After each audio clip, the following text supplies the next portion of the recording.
नमस्कार दोस्तों, आप सभी का हमारे चैनल रेड द रेट यूनि विकास में स्वागत है। आज हम लोग यूपीएससी मुख्य परीक्षा के संभावित प्रश्नों की सीरीज के भाग द्वितीय में अन्य महत्वपूर्ण प्रश्नों की चर्चा करेंगे, जिसका संबंध जीएस पेपर 1 से है। हमारे समक्ष प्रथम क्वेश्चन है, मध्यकाल में क्षेत्रीय भाषाओं के विकास पे चर्चा कीजिए। यानी मध्यकाल के दौरान जो भारत में क्षेत्रीय भाषाओं का विकास हुआ है, इस संदर्भ में हमें बताना है। उत्तर की चर्चा करते हैं। मॉडल के रूप में है ये, बाकी आप लोग अपने से ऐड कर लेंगे। गुप्त काल के दौरान या गुप्त काल के पतन के बाद भारत में जो है सामंतवादी व्यवस्थाओं का आरंभ हुआ। इस दौरान अनेक क्षेत्रीय भाषाओं का विकास हुआ। अपने अपने सहूलियत के अनुसार क्षेत्रीय भाषा डेवलप हुई। इस दौरान 8वीं शताब्दी में हिंदी, बंगाली, मराठी भाषा का विकास होना आरंभ हो जाता है। इसके अलावा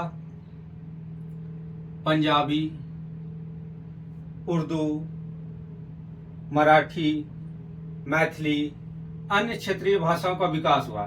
साथ ही इस दौरान क्षेत्रीय भाषाओं के विकास में भक्ति आंदोलन का योगदान काफी महत्वपूर्ण रहा। कुछ उदाहरण के तौर पे देखते हैं तो हिंदी भाषा के विकास में राजपूत शासकों ने महत्वपूर्ण योगदान दिया और हिंदी भाषा के मूल में, यानी भाषा के विकास के मूल में खड़ी बोली, ब्रज भाषा, राजस्थानी, भोजपुरी आदि भाषाओं ने हिंदी भाषा को विकास में सहायता प्रदान की, क्योंकि इस दौरान व्यवस्था क्या थी, सामंतवादी प्रकृति की थी। राज्य बहुराज्यीय थी, यानी टुकड़ों में बटी हुई थी। जब कोई युद्ध के दौरान एक दूसरे से कम्युनिकेट करना चाहते थे तो इस दौरान क्या होते थे, विभिन्न सेना के लोग आपस में एक दूसरे से मिलते थे। तो समस्या यह उत्पन्न होती थी कि किस भाषा को अपनाए।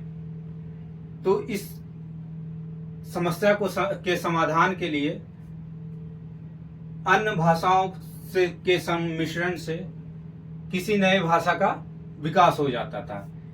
इसी प्रकार बांग्ला भाषा को संपन्न बनाने में तुर्क शासकों का काफी योगदान रहा। इसके अलावा पंजाबी भाषा के विकास में सूफी संतों ने काफी महत्वपूर्ण योगदान दिया। खास करके फरीदुद्दीन गजे शंकर, जिसे बाबा फरीद के भी नाम से जाना जाता है, उन्होंने इसके विकास में काफी महत्वपूर्ण योगदान दिया। इसी प्रकार उर्दू भाषा का विकास जो हुआ भारत में, इसमें अरबी, फारसी, तुर्की के साथ साथ अन्य भाषाओं का भी प्रभाव देखा गया, जैसे हरियाणवी, ब्रज भाषा आदि। ऐसे उर्दू का शब्द होता है शिविर, शाही शिविर। शाही शिविर का मतलब क्या हुआ, इसमें तुर्क जब आक्रमण करने यहाँ आए तो इसमें अफगानी भी थे, तुर्की भी थे, अन्य लोगों के सैनिक यहाँ पर थे और इनका संबंध मध्य एशिया से टूट चुका था। तब इन लोगों ने क्या किया, जब इनके किसी जगह पे इन्हें आक्रमण करने जाना होता था तो इनके सेना में सभी विभिन्न वर्ग के लोग थे, विभिन्न भाषा वाले लोग थे। तो इन्हें कम्युनिकेट करने के लिए, यानी इन्हें एक दूसरे से संपर्क बनाने के लिए उर्दू भाषा का विकास हुआ था। इस प्रकार देखें तो क्षेत्रीय भाषाओं के विकास में विभिन्न परिस्थितियों, जैसे सामंतवादी व्यवस्था, बहुराज्यीय व्यवस्था, भक्ति काल आंदोलन, तुर्क शासक आदि ने भारत में इसके विकास में महत्वपूर्ण योगदान दिया है। प्रश्न संख्या 2, द्वितीय विश्व युद्ध के समय भारतीय राजनीति में व्याप्त त्रिभुज शक्तियों की स्थिति को स्पष्ट करें। यानी द्वितीय विश्व युद्ध के दौरान भारत की राजनीतिक स्थिति क्या थी, इस संदर्भ में हमें चर्चा करनी है। इनमें त्रिभुज के अंतर्गत कौन कौन प्रमुख शक्तियां थी। तो त्रिभुज के अंतर्गत देखें प्रमुख शक्तियों के रूप में कांग्रेस, मुस्लिम लीग और ब्रिटिश सरकार, ये तीन त्रिकोण के रूप में महत्वपूर्ण शक्तियां व्याप्त थी। इनकी अपनी अपनी महत्वाकांक्षाएं थी। कांग्रेस एवं लीग अपनी आकांक्षाओं के अनुसार ब्रिटिश सरकार के प्रति रवैया अपना रही थी, वहीं ब्रिटिश सरकार अपनी जरूरतों के अनुसार इन दोनों के प्रति रवैया अपना रही थी।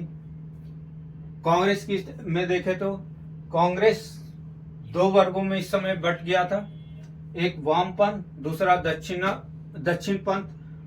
वामपंथ का कहना था कि अभी द्वितीय विश्व युद्ध की परिस्थितियों का लाभ उठाकर हमें सीधे युद्ध या ब्रिटिश सरकार के खिलाफ हमें क्या करना चाहिए, विद्रोह आरंभ कर देना चाहिए। वहीं दक्षिण पंथ का कहना था कि नहीं, हमें ब्रिटिश सरकार के प्रति अभी नरमी के रुख अपनाते हुए हमें अधिक से अधिक लाभ अर्जित करने की आवश्यकता है, या हमें अधिक से अधिक लाभ अर्जित करना चाहिए। वहीं मुस्लिम लीग ब्रिटिश सरकार से मुसलमानों के हितों की सुरक्षा और उनकी सुविधाओं के लिए मांग करने का प्रयास कर रही थी। वहीं ब्रिटिश सरकार इन दोनों के मांगों को या कर टालने का प्रयास कर रही थी कि अभी भारत में क्या है, सांप्रदायिकता की स्थिति व्याप्त है, इस कारण अभी संवैधानिक सुधार नहीं किया जा सकता है। वायसराय लॉर्ड लिनलिथगो का यह कथन था। इस प्रकार देखें तो द्वितीय विश्व युद्ध के समय भारतीय राजनीति की स्थिति अपनी अपनी महत्वाकांक्षाओं के अनुरूप संचालित हो रहे थे। इस प्रकार आज हम लोगों ने इस वीडियो में दो अन्य महत्वपूर्ण प्रश्नों की चर्चा की है। आने वाले वीडियो में फिर से एक नए टॉपिक को लेकर हम लोग उपस्थित होंगे। तब तक के लिए धन्यवाद।